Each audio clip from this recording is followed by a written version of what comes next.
So this is the monthly town hall for automations. Thanks for joining in. So we'll be taking you through the recent releases that we have done, plus what we have for the upcoming quarter. So let's just start.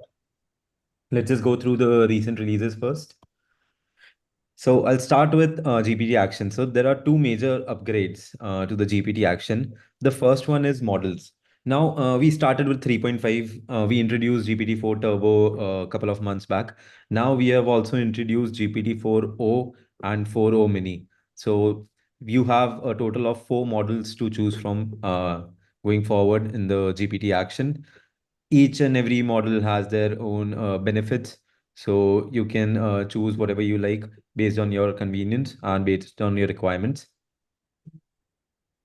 The next one is a huge thing. So we have finally launched History AI memory key in labs. You can go to labs and enable it right now. I'll just take you through what we have released and what other fields that you have to configure.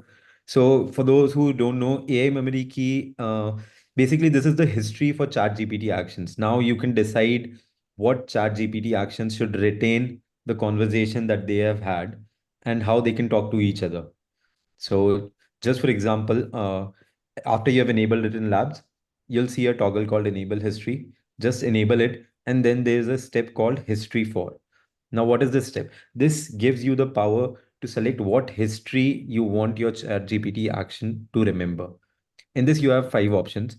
The first one is this sub account.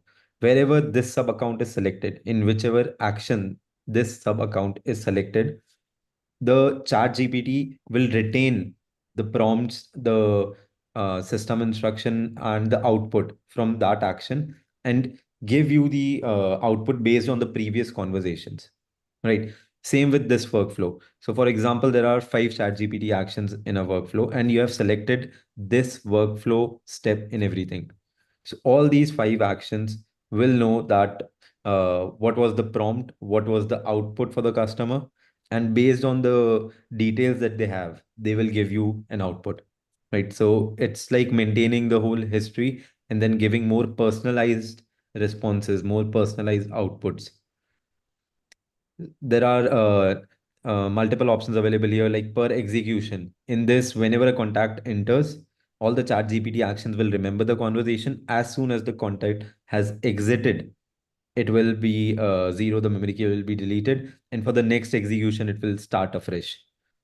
This step, this means that for that particular chat GPT action, this will remember the conversation and the prompts and the outputs for how many executions that they have. The last one is custom. You can just create your own custom key, just type in the name, and you can select this in all the ChatGPT actions that you have. And those actions will remember the conversation and give you more personalized and better responses. So this was one of the huge things that we have delivered. It is still in labs, and it would be great if you guys can just go there and provide us any feedbacks that you have. We have received very good feedbacks till now, but if you haven't tried it, please go ahead and try this. There are also some advanced options available in this, like you can add in system instructions, you can exclude these instructions from the history if you want, or you can exclude the responses from the history. This comes in handy when you are doing some analysis or you're just asking GPT for responses like positive or negative, and you don't want to send that response to further conversations. So waiting for your response for this, waiting for your feedback. Please go ahead and try it. Just enable this in labs. Dutch, do you have a question there? I have. Maybe I'm asking for too much now, but this is within the sub account level, right? If you have, as an agency, multiple people within doing a similar thing, for example, in affiliate or MLM world, it would be very beneficial as an agency that you can take things out of one workflow or from a different sub account. Can you repeat that? Sorry, I was not able to get the question. For example, if you have like 10 ladies doing Mary Kay, and you have a system set up for Mary Kay, is it not interesting as an agency admin that you can take different things from the AI history from different accounts, like access that It is not possible right now, right? Everything is within one sub account. Yes, it's one sub account as of now. So if you have, for example, if you do roofers, certain things you maybe want to take out from one roofer sub account to another roofer sub account or something like that. Yes, so I think there's a security reason also here, Raj. So can't just share data from one sub account to other.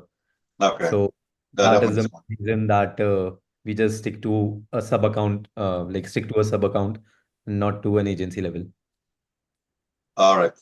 Yeah, I see here the similar, not the prompt, but not the contact, but the prompt.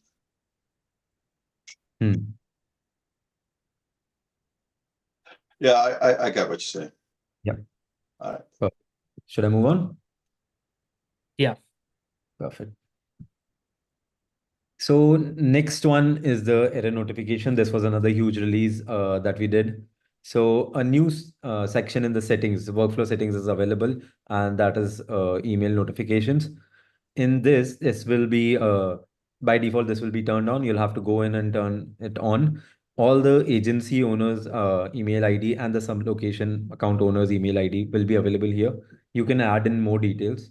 So how this works is if any of your workflow is has an error, this will send out one email per day per sub account and just to notify you, and then you can go to the needs review tab and check the details.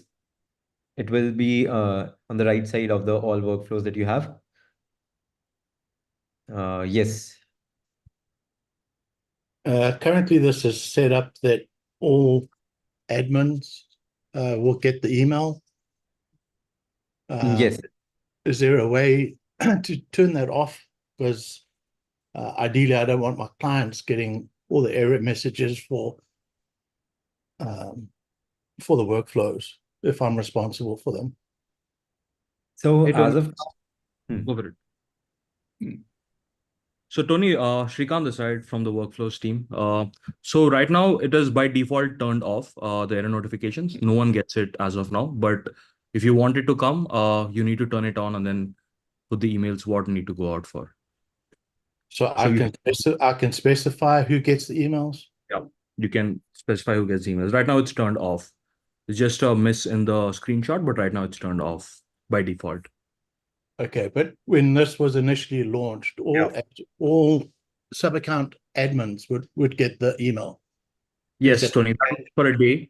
We had quickly learned the feedback that not a lot of them wanted it on by default. So after like literally a day after we launched it, we had changed it that we'll keep it default off. And if you really need it, you can come back and turn it on. Perfect. Thank you. Yes, dear. Yes, just to add that, to clarify, the location admins are getting this notification, is it not? If If it's you turn turned it on, yes. If it is turned off, no, yeah, no one should be getting it. Yes, it's currently turned on our end. So Yes. all sub-account admins are getting this error notification. Yes. Okay, like Tony says, can you have a, because we need this added in the permissions because not all sub-account admins needs to get the notification. Got it. So you only want a few of them to get it, but not for all the sub accounts, is it? Correct. If there is a way that we can like identify, because again, not agency owners and not all agency admins and not all sub-account admins needs to get the workflow notification. Got it. Ideally, if we can just specify who gets it. Yes. No defaults. Got it. So right now, all the agency owners get it by default if it's turned on. But if you don't want a particular sub account owner to get it, you'll have to go into that sub account workflow settings and then turn it off over there. And then even the sub account owner for that particular sub account won't be getting it. I think the problem is they want permissions like on a per user basis. So in other words, I'm not sure how this would get solved, but if there was a setting within our granular permissions that said like alerts for workflow notifications. No, even on this screen here where you got workflow settings, where you switch it on, the email notification emails you specify. So it doesn't have Which to be email? permissions. You just Yes. specify what email addresses get the notifications. Yep. That is correct. We don't necessarily need permissions. The way we have worked it out is if you do not want anybody to get an email, just remove that email from here. And whoever you want the email to be sent to, you can just add those here. Yes, but that would be extra, because if that field, the one without the emails, is blank, by default, all agency admins and location admins gets the email. What we can do is go on, Vaibhav. Yeah, so Vaibhav, this side from Workflows team. So you're right. It's not all agency admins. When you turn this on, all the account admins get it, and the agency admin who has created the sub account also get it. On top of that, if you want to add more users, you can do that from that field that you see in the screenshot. But today, yes, when you turn the toggle on, by default, all sub account admins of this sub account gets it, plus the agency admin who has created the sub account also gets it. I beg to differ, because I'm getting the email notification and I did not create the sub account. Okay. And you are an agency admin and you're not an account admin of that sub account, correct? Correct. Just Got an it. agency admin. Got it. In that case, it should not be happening. So please feel free to raise a ticket with us or send an email to us with all the details that you have. We'll take a look there. But yeah, the intentional behavior here is the sub account admin gets it, and the agency admin who has created the sub account also get it. On top of that, if you want to specify users, you can still do it. And we realize that this is, we'll make it better, obviously. So there are plans to straighten this out to give you more configurations here, but not anytime soon. I mean, if you do not want to send those notifications, come here and just turn it off. Yeah, I want to get the notifications, but I want to be in control who gets those notifications. Totally understand. Okay. Yeah. And then, get yeah. And in addition to that, agency admin who created this sub account, what if it is created through automation or via API? Who is then the default creator of that sub account? In that case, they shouldn't be getting it. But if you are, please raise that issue to us. Okay. But yeah, you'll get more controls over here. So we hear you there.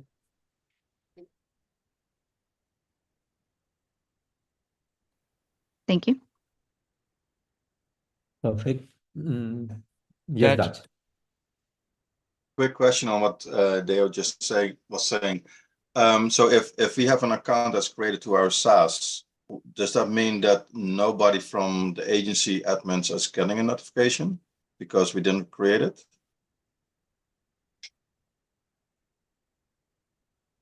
Or did I misunderstand that? No. Right now, if you have that turned on, it will go to the sub account admins. Yeah, okay, but the agency admin, because The nobody agency admin created the account. If an admin has not created that account manually, it will not go to them. I mean, it should not. But at an agency, you maybe want to be aware of those things. Yes, which is why we have further development plans here to give you the control of who you want to send this to. Okay. Right now, we're just gathering feedbacks around all corners so that we can, give you better controls going forward.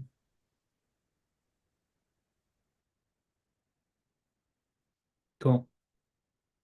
Got it. Then moving on. A few months back, we released a deleted tab in our workflows. Now we have made one more addition there. We have added a column named deleted by.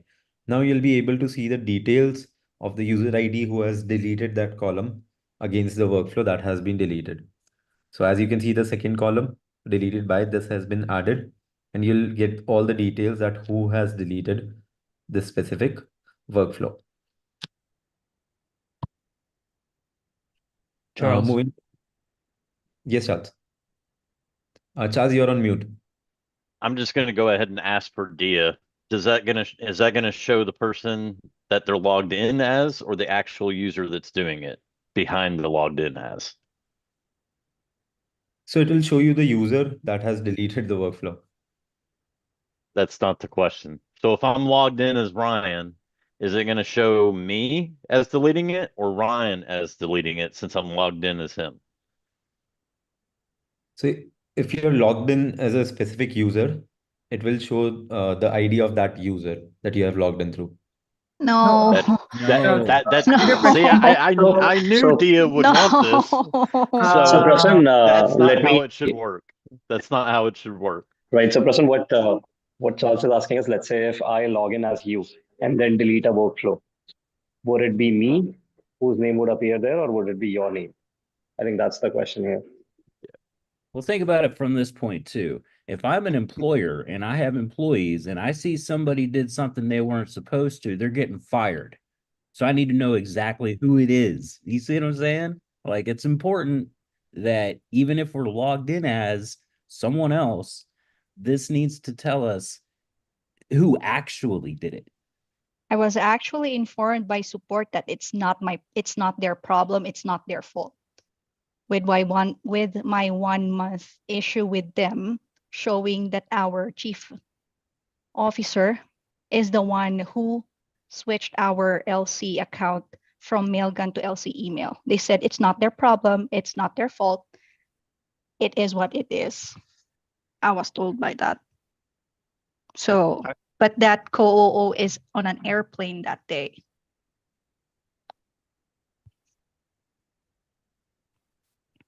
Understood. Joel, Bottom line is we need full transparency into who it was actually done by, regardless of who they're logged in as. And that also needs to reflect in any change log entries, because otherwise there's no way to track down what's happening.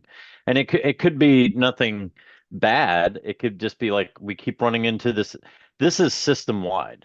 It's not just this. You just happen to show it, so it was a good opportunity to ask the question again. But it's system wide. In the audit logs and everything, how can you debug something if you don't know who's actually doing it? I'm going to echo that 100% because this right here, you need to have it to where, you know, it can. I would show it as this if it's, especially if it's an agency user admin that did the deleting and they logged in as, like, that needs to be transparent to a sub account, right? If anything, it needs to be a piece of data that any other agency admin is able to see. Because I'm with like Charles and some of the other people, and Chris is like if I have somebody that does that and I find out it was done in a malicious nature, canon that person, right? They're trying to hurt the business that we're trying to build, that you guys depend on us building. So you can't, you know, you've got it. There has to be some common sense when you're adding these types of things. Charles, I appreciate Charles bringing up that question, because that login as gives a lot of power, and it allows us to see things as for example, a particular user and what, you know, limitations or access, by the way, those things. I mean, we've got to have this. We got to have different abilities as agencies to be able to have stop gaps. In fact, even more granular permissions, right? As agency owners, because we're sitting here, we're being entrusted as agency owners to manage hundreds of businesses' business. And, you know, it's your stuff that's going to get dragged through the mud if things go to crap, because, you know, we're not able to granularly control some rogue employee in that regard. You know, we're going to do the best we can, I think, all of us. But I think this is just a very good example of we need a little bit more granular detail and also more granular control. Understood. I agree. And just one good to have it still do it as the user. Specifically in my case, I'll log in and send out like a campaign for one of my customers, and the custom value says, you know, use the email of the person who sent it as far as like their signature, email signature. And so I have to log in as them so that it will send using their email signature. So we don't want to completely get rid of it. It's just an addition. There just needs to be one more layer, maybe that only we see. Brian logged in as Charles sent this, or something a little bit more simple like that is what I think we're saying. Yeah, and just two sides of the same coin here. One side is the client facing side of things, where if someone's logged in as, that client needs to see as if the person who is being emulated, I guess, by that logged in as agent or admin. And you see what I'm saying? So there's the customer side of things. They need to see it as if it's the person that the admin is logged in as. Not the actual admin itself, but the, how do I phrase that? You know what I'm trying to say here? But then on the back end, from an admin perspective in the system, I want to be able to see, oh, Mike was logged in as Ryan and did this action. But on the customer side, it would be like the customer just sees Ryan interacting with them. Okay.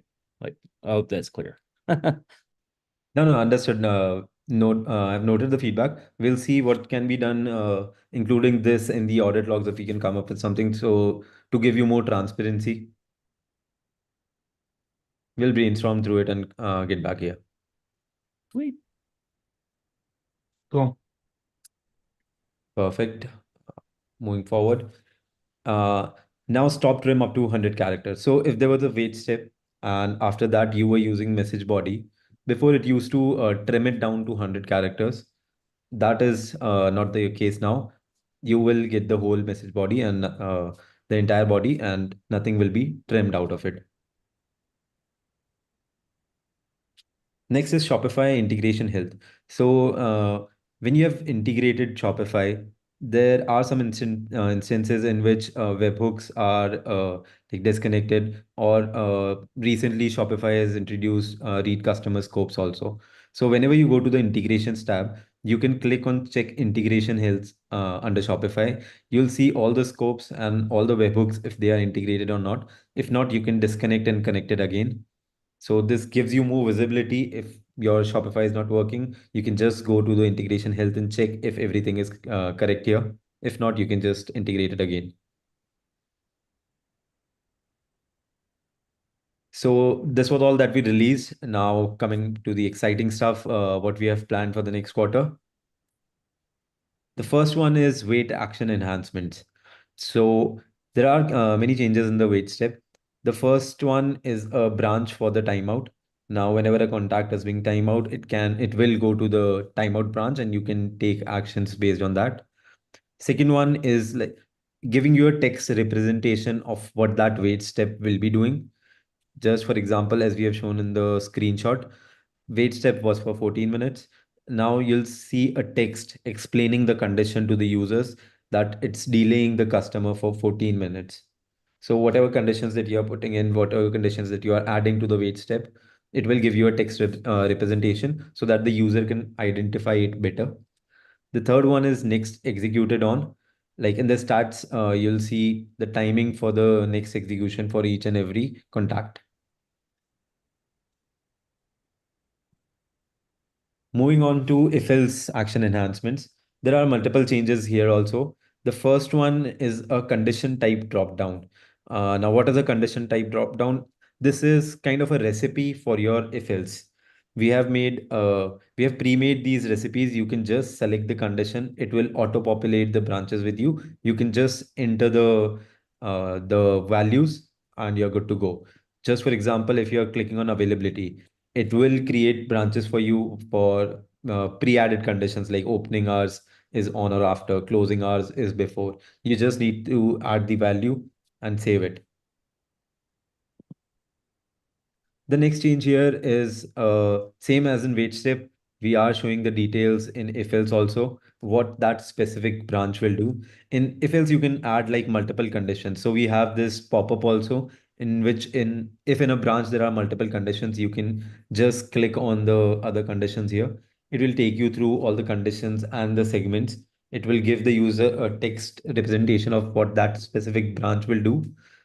This is to make the if else more easier to understand. so that user, after saving, the user knows what that specific step or a specific branch will achieve.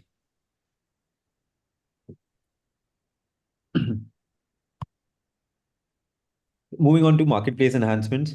So the end goal of the marketplace enhancement is that our developers should be at the same pace, same stage that we are when we are creating our actions and triggers. So these are the steps that we have taken forward in that direction. The first one is pause in execution. Now, whenever the developers are creating marketplace actions, they will have the ability to pause the execution. The second one is branches. So as you know, there are branches in FLs, there are branches in Facebook. Now, whenever developers are creating any actions using the marketplace app, they will have the ability to add branches to those actions as well. Moving on to execution log and enrollment history, there are multiple enhancements that we'll be doing in both enrollment history tab and the execution logs tab to make it more easier to understand. So the first one that we are doing, that is an enrollment history tab, we'll be adding a column, and that column will show you the reason why the specific contact was enrolled. If it was because of a specific trigger, a bulk action when you're testing, it will show the reason that why that specific contact was enrolled. Now, coming to the execution logs, you can see there's a view details tab that will be available. It's just to highlight the details tab a bit more. If you'll click here, you'll get all the details that you're currently getting. In addition to that, if there's an error, we'll be highlighting this tab. We have made addition here in the executed on column. You'll be able to see the time zone. And one more thing, the last action icon that you see. So if you click that, you'll be able to see the action sidebar, the configuration of that action in the execution logs only. And with one click, we'll take you to the builder and open that action item for you to configure. So just repeating it again, for the send SMS, for example, I can click on the action button. I'll see the action configuration sidebar in the execution logs only. It will be non-editable, but I can just click on a button. It will take me to the builder, open the sidebar, and I can make the changes if I want.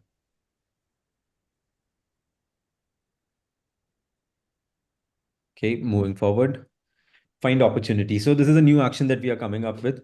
So in this, you'll get the options to find the opportunity through the latest opportunity, if it's the earliest one, if it's the opportunity that triggered the workflow.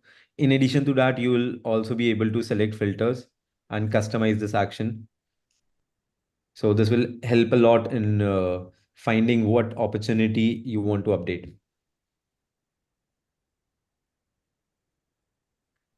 Next, a few enhancements that we are coming up with. So the first one is remove from all workflows. So remove from workflow action, we are adding a drop down in which there will be four options available. The first one is the current workflow. The second one is another workflow in which you'll be able to select multiple workflows. The third one is all workflows except the current workflows. And the fourth, that is a new addition, is all workflows. If you're selecting this, the contact will be removed from all the workflows directly. The second enhancement is removing all tags. Currently, this was not present. Now we are introducing a toggle in which you can just turn it on, and then all the tags will be removed from the customer, from the contact. Sorry. So coming to the third part of the enhancements, a couple of months back, we released that you can use custom values in the math operation. Now the second phase, you'll be able to update those custom values also. We have already started working on this, and this is planned for this quarter. So this was one of the major feedbacks that we got, that we weren't able to update the math operation, and we have started working on it. This will be released this quarter. The fourth one is selecting from number. So as you know, in the builder settings, you can select the from name and from email, but currently there was no way to select a from number there. So now you'll be getting that option. You'll be able to select the number from which you want your SMS to uh, send. And the last one is introducing a new sidebar in Workflow Builder. So this is a sidebar that we are introducing. As you can see, the first one will be the stats toggle that is currently present here. And these are the comments that you can toggle in and out, the action level comments. So this gives a lot of flexibility to expand it down in the future also. Yes, Charles. Question about the selecting the SMS number in the workflow. So recently there was a discussion in the Slack channel about some complications in regards to selecting the email being overwritten by the dedicated domains setup. Is there going to be a complication, or what is going to be the complication when it comes to selecting the phone number in the workflow? Is that going to be overwritten if it's assigned to only one person and their Twilio number is set to a specific one? Is that going to overwrite what's set in the workflow? Just taking what's already been brought up about email and seeing how or if it may apply to the SMS feature that's getting rolled out. Yes, also in email, there was this one place wherein you have selected the domain, it was overriding everywhere that you have selected the from email. In this, if you are selecting from this for this specific workflow, if you are selecting a from number, it will be triggered from this number itself. Okay. So it won't be superseded by anything else. It'll be whatever is set in that. Okay. So that was it from our end for this month.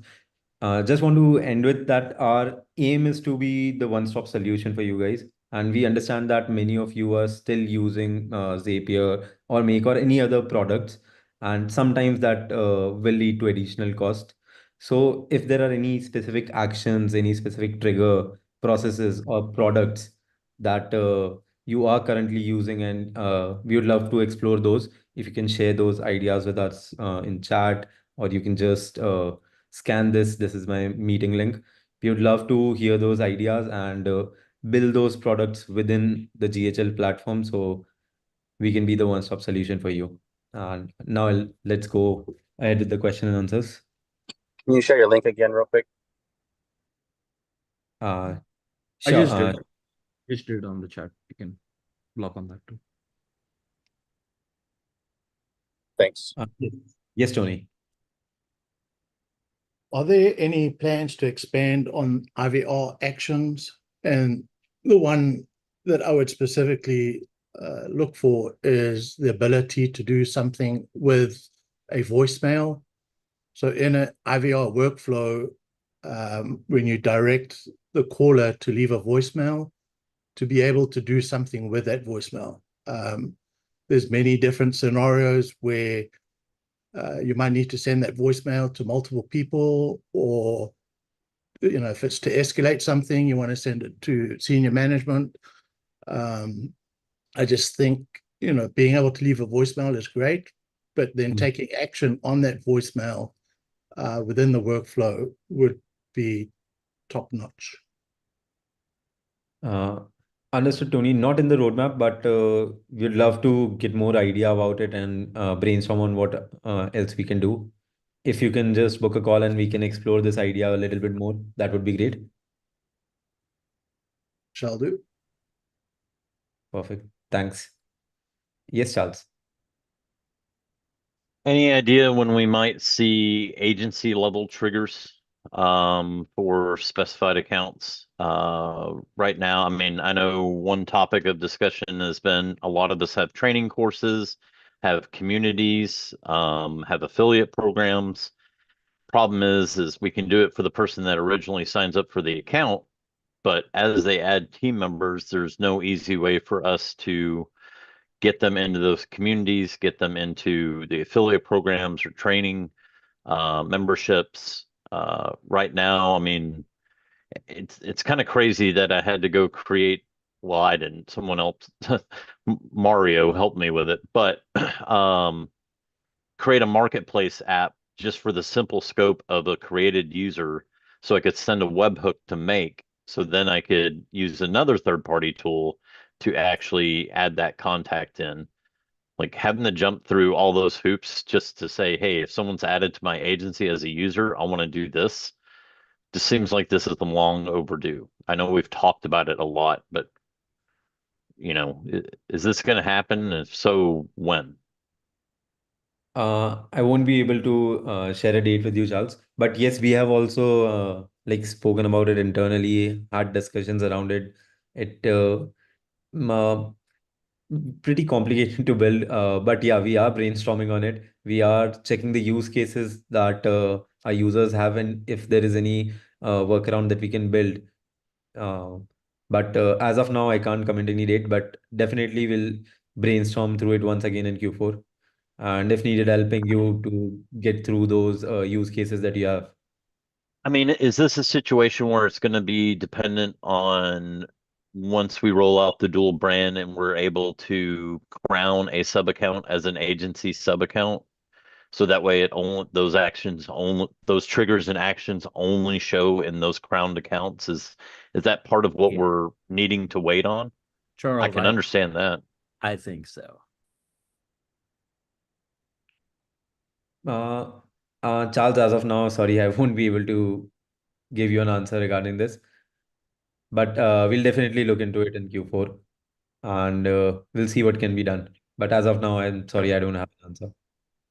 Okay.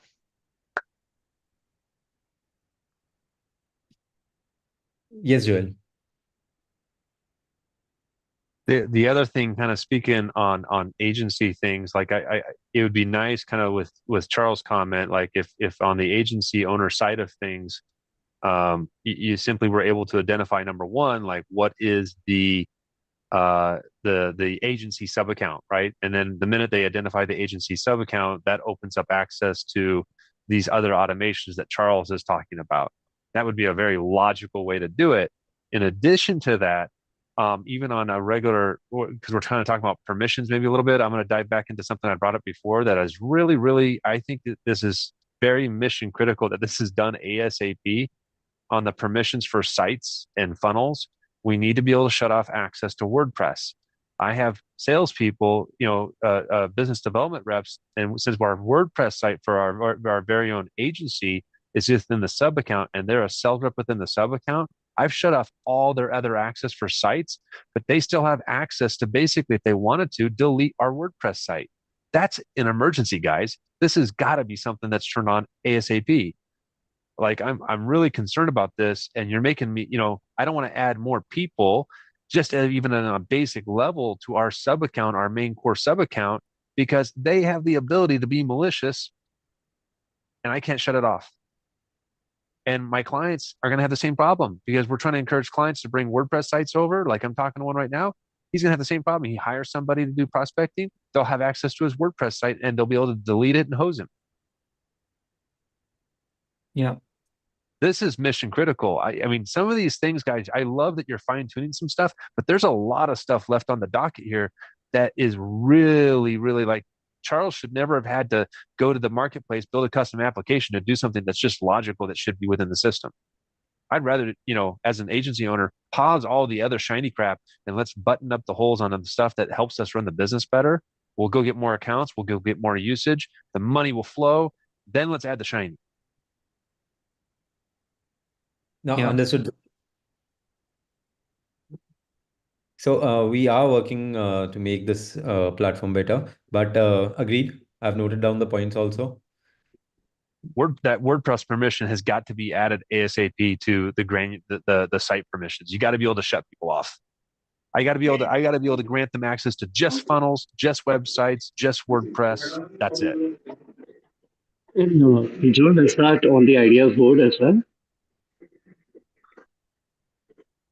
I'll go check and see if it's on the idea board. That shouldn't be an ideas board item. That should be you should be able. That's a discussion with Sid.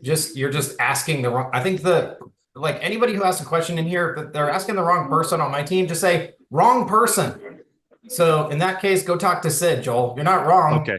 You're just sitting here. You're just asking about random topics and random things that don't apply to the team that you're talking to. Okay. All right. And they're just too nice to tell you you're asking the wrong guy. So well, I just want to know that direction. Thank you. Yeah, absolutely. 100%. So I put Sid's email in there. And, you know, I'll shoot I him a would say loom. we have, Keith, directly to that comment, we have more code written on a daily basis and push live for core features than new features by a long shot. So trust me, the whole reason there's advanced permissions is because we're making the core system better. Joel, you've been here for a long time. How many years did we go without a single permission change? 4, 5? So the fact that we're working on this stuff should tell everybody we're working really hard on enhancements to the core features, not new features. Trust me, permissions, not very sexy and exciting. Very few views on YouTube for that video. Well, So, it's a delicate thing because they got to, you can't overcomplicate it, yet it needs to be robust and granular. Exactly, which is why, I mean, I assume you've actually turned on the advanced permissions already. Yeah. It still shows WordPress, I think. Yep, it does. Great. Awesome. Yeah, so just bring that to Sid, because he's the responsible party. And if you want, everyone email Sid. You can also get on a call with him right there. Awesome. So okay. Go gangbusters. But yeah, I want you guys to love the permissions too. And I don't disagree. I don't think anyone is going to disagree with your point, but let's get it to the right person and get it done. Thank you, Sean. Hey, Sean, I got a quick question. Like, fire away. When you guys are obviously like working on little bugs and then enhancements to things that are obviously needing to be fixed, but they're just so small, but you have all these bigger releases that are more exciting. Do you guys ever push anything that you don't actually announce? And like they daily, because that's me, right? Yeah. So I always look at the release notes channel, and on the daily I see tons and tons and tons of internal updates and releases, and I just don't bother to make a video. Yeah. I know I'm not going to get. Very few people are going to be like, "Well, they fixed some bugs. High five, guys! You're awesome." Hey, I would. Well, I know, but I think the most important thing is also it's just this constant and the ironic part about this is actually there are way more things that are fixed and no one bothers to write a release note about, because there's no rule in our company that says if you write a release note, thou shalt write a release or fix a bug. You have to write a release note. And I think that's silly, and I would tell people don't waste your time. But I still 4:34 a.m. fixes and minor bug fixes for the e-com store. Fixed the bug where certain search bar color customizations were not reflecting on the builder. I mean, I can run you through the whole list if you'd like. But more importantly, it's to me what I like about it, when I care about it, is I know the team's doing it. That's at our size, there's just no way we're not crushing bugs on the daily. All right. Hey, I appreciate the answer, man. That's great. Yeah, and in fact, I would say as a company over 6 years, we've gone, trust me, there was a time when I said, oh, bugs, don't even worry about fixing bugs. That was a long time ago. And then there was definitely a time when it was like new feature or upgrade, new feature for sure. These days, I'd say we probably target one new feature a quarter. Like one absolute brand new, never before seen feature, like Ads Manager is a good example of that. But like, I'll drop a video on this today, but a huge enhancement, in my opinion, we just came out with brand boards. And brand boards allow you to specify fonts, colors, and all this stuff and use them seamlessly across funnels and websites and all kinds of things. So you can create, like one brand board, like I want these colors, these fonts, all this stuff. To me, that's an enhancement, right? That's a great thing for us to be able to then make our funnels look exactly the way we want them to look out of the gate. And we don't have to customize the fonts and the sizes and the colors and all of that on day one. Some people will probably see it as a new feature, but I'll tell you that's more of an enhancement. It's not you couldn't do that I agree. before. It's just easier now. Yeah. Awesome. Yeah, so don't worry. We are definitely and honestly, the other thing is the votes these days. If you look at the ideas board, the good news is it's also trending that way, right? We're running out of new features. There's almost nothing we don't do. So the good news is we've got, I would say most of the votes and most of the team are focused on what all of you are asking for, which is really just a lot of upgrades to the existing system. And I know that can be frustrating at times, but I think we're making good progress. And I think that's why these town halls are really important, because I will say, I think sometimes what can get lost in translation is without your perspective, it's hard for the team to see kind of where you're coming from. So I appreciate all of you for showing up here and taking the time out of your day to give us feedback. And Joel, I hope you you find the one whatever the permissions are being talked about, because I think you'll do a great job on that one. I already booked a time with him. I'm going to send an email with a Loom so that way he has the context. But I do appreciate it. So Yeah. it's, you know. Yeah, I'll tell you guys one thing too. When you log into the ideas board and you get a little granular and you start liking things that have been there, and then you just get emails, hey, we're working on this. Hey, we released it. There's not always a video that comes out, but it's pretty cool to see those changes happening in the background too. So it's a little exercise in time, but if you go in there and start liking things, even small things, small changes, you'll see that they're working on stuff. Yeah. And I think the ideas should be separate from the bugs, and they are, by the way. The way bugs work is when you report into support and say, hey, this isn't working. I mean, this isn't working as a bug, right? And so that trickles its way up, because no offense to, I mean, the people in this call are probably not in this group, but the vast majority of people, their version of a bug is, I just don't know what I'm doing yet. And then, so we put that filter in there. And then once it gets past that, it trickles up to the dev team. It gets fixed. Never hits the ideas board, never hits the release notes, because we don't consider bugs as things we should have caught the first time. We feel like those are mistakes most of the time, so we don't really spend a lot of time patting ourselves on the back about it. The question then more is, how did it happen? How do we make sure? In fact, we actually just hired a full-time person whose entire job it is to look at essentially bugs per product, and they're metriced on, they're KPI'd on keeping that number below a certain threshold. And their whole job is to work with the QA team and the dev team to just figure out better processes to make that smoother and easier. I don't know. Let's see. AJ, I think he was up first. Yeah, I just want to add something to this. I've spent most of my adult life working in technology and working with a whole bunch of unicorns, all sorts of big teams. Since this is a feedback session, I've just heard your piece, Sean. Someone that's outside of high level, I just want to add that the agility that you guys move at and the pace that you guys move at is pretty unheard of. It's an absolute pleasure working with your team that helps make this magic happen. I've only been a high level user for about 5 or 6 months, but the pace that you guys moving at is unheard of. I don't want to name drop, but I work with the greats on Market Street in San Fran, where I started the company. And most things have a whole bunch of red tape, especially at the rate that you guys have gone at. The red tape just ever increases. Agility is so tough to achieve amongst different groups and different product managers without having too much comms back and forth. Can we push this out? Can we do this? Can we do that? That you guys are moving as if you're bootstrapped. You guys are moving as though you're a startup, and you've continued to achieve that, and it's appreciated, because you need to be forward thinking. Otherwise, you're going to get paced on. Complacency will kill the business. The greats will come in and say, we can do this better, we can do it faster. I think it's just a short message just to air the fact that there's appreciation on our side as a user.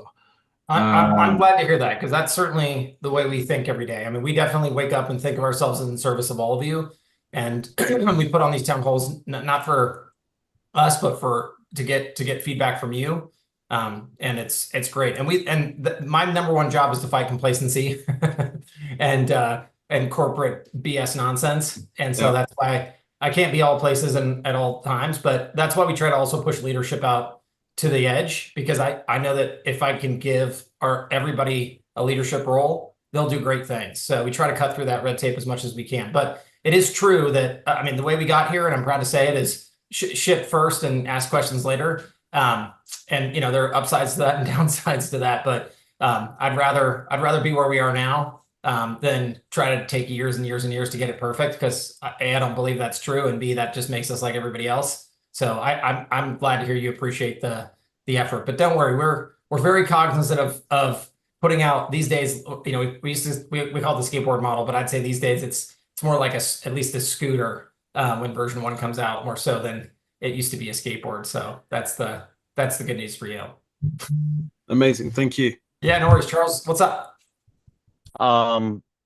Definitely want to echo what AJ was talking about. Definitely appreciate everything you guys do. Love working with the team, and being able to have those one-to-one connections and give feedback. And I love these town halls. I tell everybody they're crazy if they don't come to these small town halls, because we have a chance to change the way that,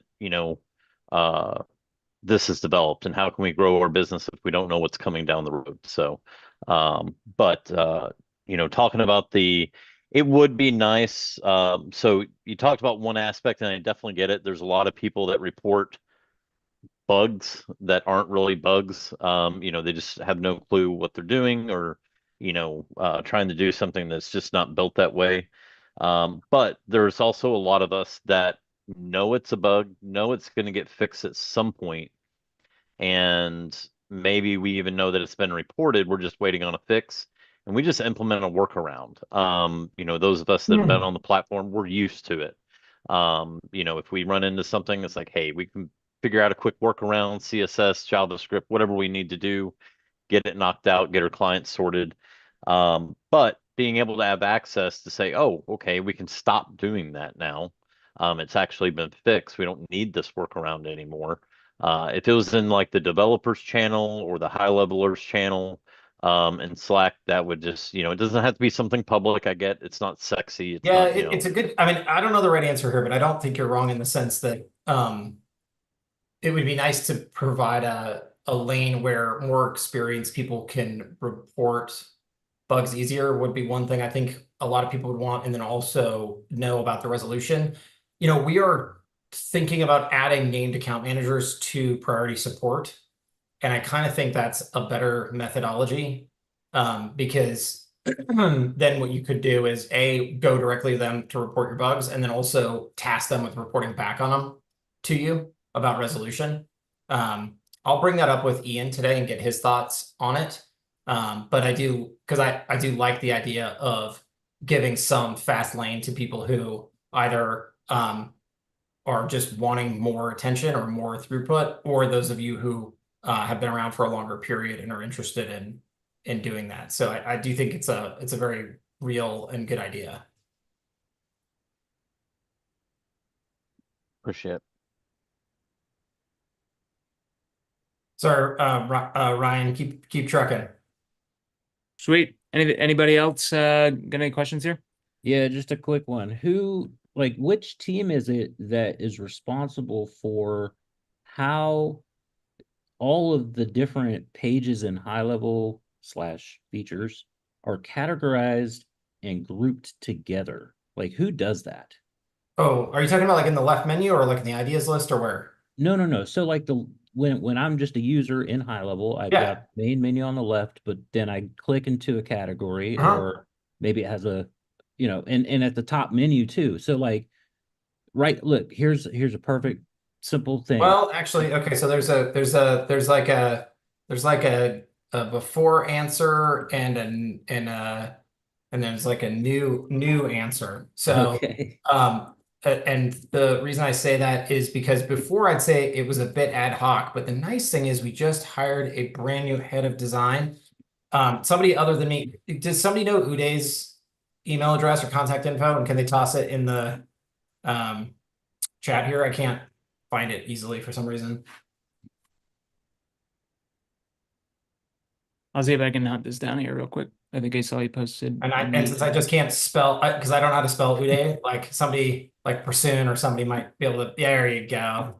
I knew that was coming. There you go. So shoot an email to that guy, and I think that's a project. If he's not already working on it, he will be soon, because I do think we need a little bit of discipline there. Because right now, I think what's happening is most product managers kind of like just heft it into their area as they see fit, and that's probably not the right way to do it. But we did have a redesign of this a while ago, a couple of years ago, I think now. But I think it started to stack up again. Yeah. No, I was there for the change, and it was awesome. Just it needs. There you go. See, but I'm with you. I think we need to keep doing that. So good question. Okay. Awesome. Thank you. Cool. Anything else? Can we get a category on ideas board for admin? You mean like settings, that kind of a thing? You want to elaborate on that, Keith? Yeah, Ryan, just the things that don't things about high level in general that don't apply to a particular feature. So sometimes it's kind of an agency admin kind of thing, but sometimes it's simply the and I'm drawing a blank on a good example, but it's the kind of thing Chris is talking about right now, where it's how is it structured? What is the user interface, user experience kind of issues? I was working on one last night, and I'm just drawing a blank. I apologize.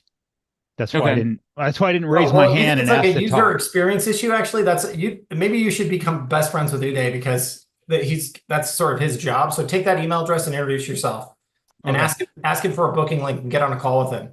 Okay. I know one of the two that I was looking at last night was the right click issue. Is in several of the different categories, there's a request for, hey, can I right click to do this? And in another category, can I right click to do that? And there's a thematic thing with the user. Yeah, it is thematic. You're right. Yeah, like what is our stance on right clicking? I think that's a very, very good point. We should have a cohesive right click strategy. But first, we have to form a right click strategy committee. We have to go to several right click strategy masterminds and conferences. Right, because we all love bureaucracy. We have a swag. We have some swag we need to develop on it first. It's gonna be amazing. Amazing. Can't wait to launch that store. When you have to do 75 minutes of cybersecurity training, you do know that you now work in a big company. Yep. Check that one off the list. Cool. Well, good feedback there. And then that's true. That's a good point. We have to watch out for those left clicks. Yeah. That's actually a pretty good joke.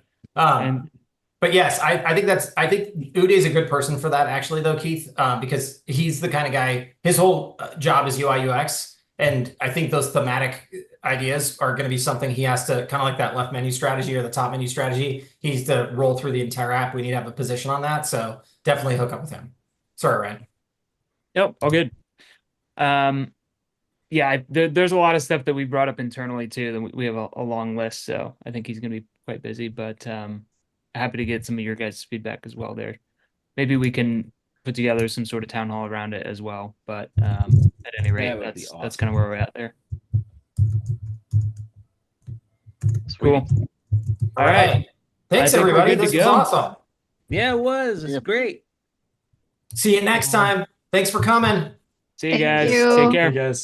Signing in. See you next time.